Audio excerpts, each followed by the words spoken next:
এক কাপ গুঁড়ো দুধ দিয়ে যে এত মজাদার একটা রেসিপি তৈরি করা যায়, আজকের এই রেসিপিটা না দেখলে কিন্তু বুঝতেই পারবেন না।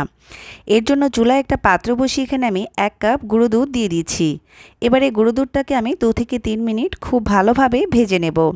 এ পর্যায়ে কিন্তু অবশ্যই চুলার জালটা মিডিয়াম লোতে রেখে এটাকে ভেজে নিতে হবে।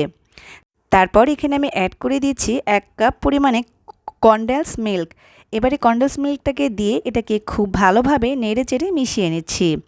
অবশ্যই কিন্তু চুলার জাল মিডিয়াম লোতে রেখে এটাকে নেড়েচেড়ে মিশিয়ে নিতে হবে। 2 থেকে 3 মিনিট এটাকে খুব ভালোভাবে মিশিয়ে নেওয়ার পরে দেখবেন এটা অনেকটাই আঠালো হয়ে এসেছে।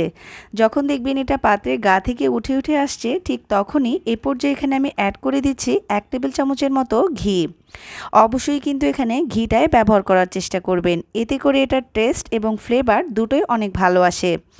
এবার ঘিটা দিয়েও সব কিছুর সঙ্গে খুব ভালোভাবে আমি নেড়েচেড়ে মিশিয়ে নিচ্ছি।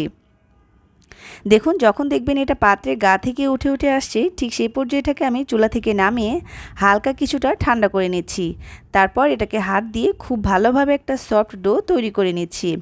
এ পর্যায়ে কিন্তু অবশ্যই হাতে ঘি লাগিয়ে নিয়ে এই কাজটা করে নিতে হবে, যাতে কোনোভাবেই এগুলো হাতের সাথে লেগে না যায়। দেখুন, এটাকে আমি খুব ভালোভাবে কিছু সময় মথে নিয়ে একটা সফট ডো তৈরি করে নিয়েছি। তারপর এটাকে আমি সমান 3টা ভাগে ভাগ করে নিচ্ছি।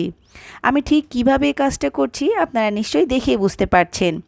তারপরে ওখান থেকে আমি একটা ডো নিয়ে নিয়েছি। তারপর এখানে আমি অ্যাড করে দিচ্ছি 1/4 চা চামচের মতো রেড ফুড কালার।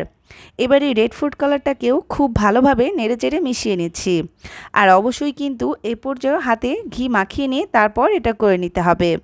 আর তারপর এটা দেখতে সুন্দর আর লোভনীয় লাগার জন্য এখানে আমি কিছুটা পরিমাণে কালো জিরা ব্যবহার করছি। এবার কালো জিরাটাকেও সব কিছুর সঙ্গে খুব ভালোভাবে নেড়েচেড়ে মিশিয়ে নিচ্ছি। তারপর আবারও এটাকে আমি সমান 3টা ভাগে ভাগ করে নিচ্ছি। দেখুন, আমি ঠিক কিভাবে এই কাজটা করছি আপনারা যদি একটু লক্ষ্য করেন তাহলেই কিন্তু বুঝতে পারবেন। এবার এটাকে আমি একপাশে সাইড করে সরিয়ে রাখছি।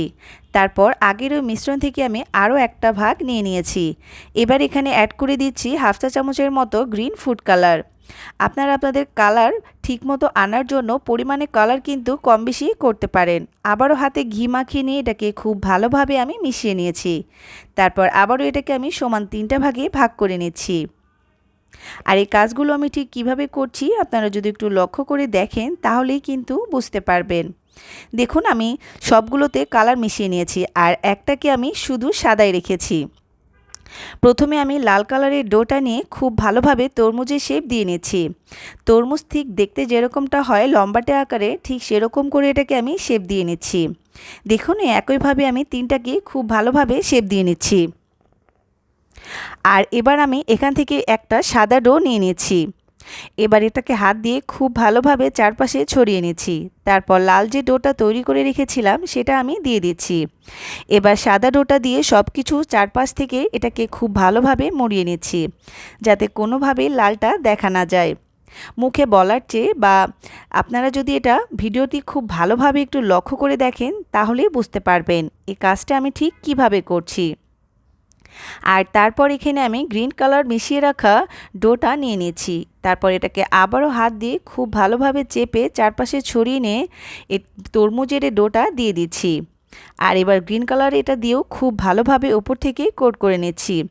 এমনভাবে কোট করতে হবে যেন কোনো পাশেই ফাঁকা না থাকে, চারিপাশে যেন সবুজ কালারের ডোটা দিয়ে ঢেকে নেওয়া যায়। দেখুন, তৈরি হয়ে গেছে। আর একইভাবে আমি 3টাই তৈরি করে নিয়েছি। এবার এটাকে খুব ভালোভাবে সেট হওয়ার জন্য আমি নর্মাল ফ্রিজে 1 ঘন্টার জন্য রেখে দিচ্ছি। দেখুন, 1 ঘন্টা পরে নর্মাল ফ্রিজ থেকে বের করে নিয়েছি। এবার এটাকে কেটে দেখিয়ে দিচ্ছি এটা দেখতে কতটা সুন্দর হয়েছে। অবশ্যই কিন্তু এটাকে কেটে পরিবেশন করার আগে নর্মাল ফ্রিজে রেখে তারপর এটাকে কেটে পরিবেশন করবেন। এতে করে এটা অনেক ভালোভাবেই সেট হয়ে যাবে। দেখুন, দেখতে মাশাআল্লাহ কতটা সুন্দর এবং লোভনীয় হয়েছে। একদম আসল তরমুজ মনে হচ্ছে। যদি কাউকে না বলেন এটা বাসায় তৈরি করেছেন তাহলে কিন্তু কেউ বিশ্বাসই করতে পারবে না। আমি আজকে কিন্তু এটা খুব সহজ নিয়মে তৈরি করার চেষ্টা করেছি। যারা কখনোই তৈরি করেননি বা নতুন রাঁধুনি রয়েছেন তারা কিন্তু এইভাবে এই তরমুজটা তৈরি করতে পারেন। আজকে আমি খুব সহজ নিয়মে তরমুজের এই সন্দেশটা তৈরি করেছি। আপনারা চাইলে যে কোনো বিয়ের অনুষ্ঠানে বা গায়ে হলুদে এইরকমভাবে এই তরমুজ সন্দেশটা তৈরি করে পরিবেশন করতে পারেন। এটা দেখতে যেমন লোভনীয়, খেতেও মাশাআল্লাহ অনেক অনেক বেশি মজাদার হয়ে থাকে। আশা করছি আমার আজকের এই সহজ রেসিপিটা আপনাদের কাছে অনেক অনেক বেশি ভালো লেগেছে। যদি ভালো লেগে থাকে তাহলে একবারের জন্য হলেও তৈরি করে দেখবেন। আর এটা দেখতে যেমন সুন্দর, খেতেও মাশাআল্লাহ অনেক অনেক বেশি মজাদার হয়েছিল। আজকের মতো এখানেই বিদায় নিচ্ছি। সুস্থ থাকবেন, ভালো থাকবেন, আমাদের জন্য দোয়া করবেন। আল্লাহ হাফেজ।